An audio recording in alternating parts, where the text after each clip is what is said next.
now announce the verdict. In the state of Georgia versus Jose Antonio Ibarra, case SU 24CR0323, count 1, malice murder. I find the defendant guilty. Count 2, felony murder. I find the defendant guilty. How would you feel if the habit of going for a jog, which the majority of us perceive to be a period of peace and tranquility, turned out to be a nightmare? Laken Riley, a nursing student who was 22 years old at the time, lost her life while going for her morning run, which was her typical routine. In addition to shocking a community, her narrative brought to light weaknesses in places that we perceive to be secure, which sparked conversations that were felt well beyond the confines of her school. We are going to talk about the tragic tragedy of Laken Riley today, which is a life that was full of potential but was cut short by an act of violence that was completely senseless. There is a promising future ahead. In her time at the University of Georgia, Laken Riley was a student who stood out for her tenacity and her generosity. In order to fulfill her goal of becoming a nurse, she committed herself to completing hard coursework and clinical training. She also made sure to maintain a healthy balance between the demands of her studies and her desire to remain athletic. She found refuge in her morning jogs around the peaceful trails that were located close to the school. These jogs provided her with an opportunity to clear her thoughts and recover for the day that lay ahead. The day of February 22nd, 2024 was meant to be no different than any other day. As the sun rose above Athens, Georgia, it shed a gentle light over the trails across the city where she often ran. After lacing up her shoes and putting on her wristwatch, Laken exited the building and went about her business.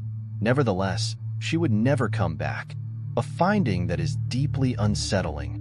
Her friends were more concerned as the hours passed, and there was no sign of Laken. There was no one to answer her phone calls, and by the afternoon, their anxiety had transformed into action. During their search of the routes that she usually used, they came upon one of her AirPods that was laying next to the walkway.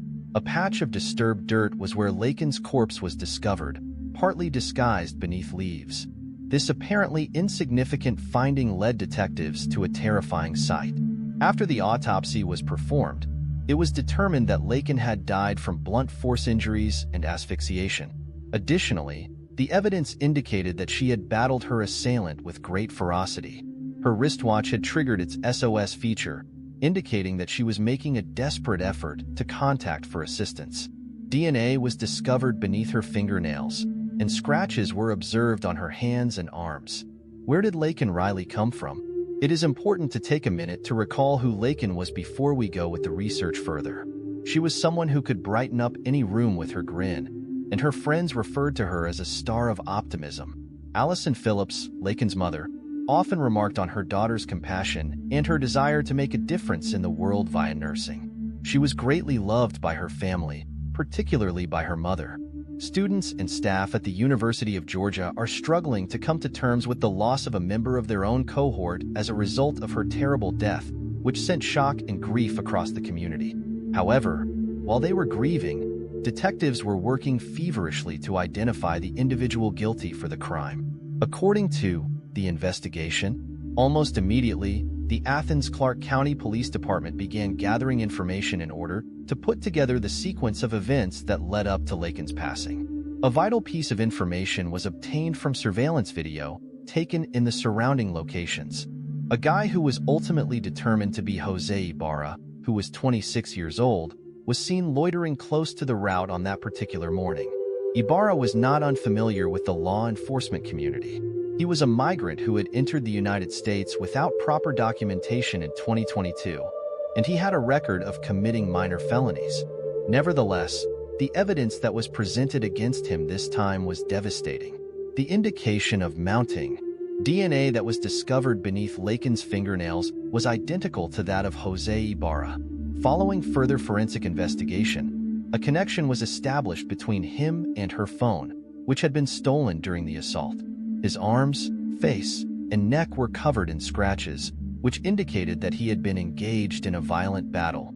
Additionally, security video showed him throwing bloody objects into a garbage next to his apartment, which was taken soon after Laken was murdered. A jacket and gloves that were contaminated with Laken's blood were found by the investigators inside the garbage. Ibarra's relationship to these products was verified by DNA analysis, and his roommate pointed out that he was the one who was captured on camera. At the time of the assault, the data from Ibarra's phone and Laken's watches revealed that their respective gadgets had been in close proximity to one another.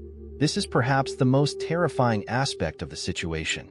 A devastating image of what had taken place on that path was drawn by this digital trail. There is a community that is mourning. As further information about the police investigation became available, the people of Athens joined together to pay tribute to Laken's memory. A scholarship fund was created in her honor, and candlelight vigils were conducted on campus. This was done to ensure that her legacy would continue to be carried on by providing financial assistance to others who are interested in pursuing a career in nursing. On the other hand, the wrath was accompanied with the grief. Rekindling national discussions over immigration rules and school safety, many people questioned how someone with Ibarra's history should be allowed to travel freely after the incident. It is the trial. In November of 2024, the trial of Jose Ibarra started, which immediately captured the interest of the whole country. His right to a trial by jury was surrendered, and Judge H. Patrick Haggard was given the responsibility of making the judgment. An overwhelming amount of evidence was given by the prosecution over the course of 4 days, and they called a total of 28 witnesses to testify. Laken's courage during the assault was emphasized in the closing argument that was presented by the special prosecutor, Sheila Ross. A statement made by Ross to the court said that Laken Riley battled for her life. Her actions left behind the proof that was necessary to guarantee that justice would be carried out. An effort was made by the defense to shift culpability by implying that Ibarra may not have acted alone. However, the enormous amount of evidence, including forensic, digital, and eyewitness accounts, left little space for argument. Ibarra was found guilty on all charges by Judge Haggard on November 20th, 2024. These offenses included killing someone with malice and killing someone with a crime. A heartbreak experienced by a family. When the verdict was read in the courtroom, there was a lot of crying that could be heard. It was possible for the verdict to provide some sense of closure to Laken's family, but it could never take away their suffering. The monster who took my daughter away has been held accountable, but no verdict can bring her back, Allison Phillips said in a statement that was delivered with a lot of sincerity. A more wide-ranging effect.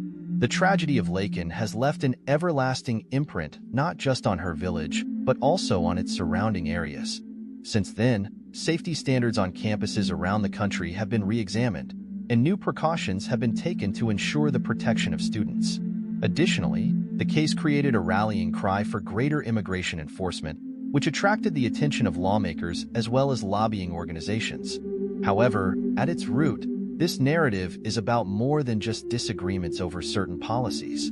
This serves as a poignant reminder of the precarious nature of life and the bravery required to stand up for oneself in the face of circumstances that are beyond comprehension. Reflections on the final thoughts. At the same time as it is a narrative of sorrow, Laken Riley's story is also a story of perseverance.